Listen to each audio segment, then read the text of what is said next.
చూడండి ఫ్రెండ్స్, అలసందలు చికెను అలాగే వెజిటేబుల్స్ వేసి క్యాలీఫ్లవర్, బీన్స్, బఠానీ అన్నీ వేసేసి మంచిగా వెజిటేబుల్ బిర్యానీ చేశా ఈ తోటలోనే. అక్కడ చూపించమా కొత్తిమీర ఎంత పుష్కలంగా ఉందో.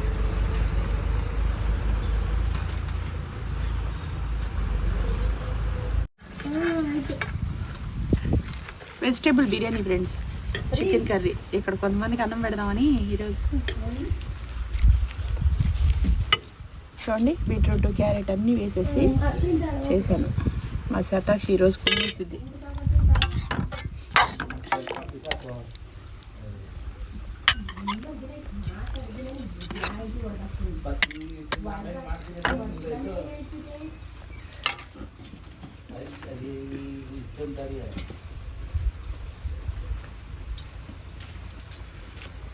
ఆంటీకి దాన్ని మర్చిపోయాను. అదమ్మా కీరా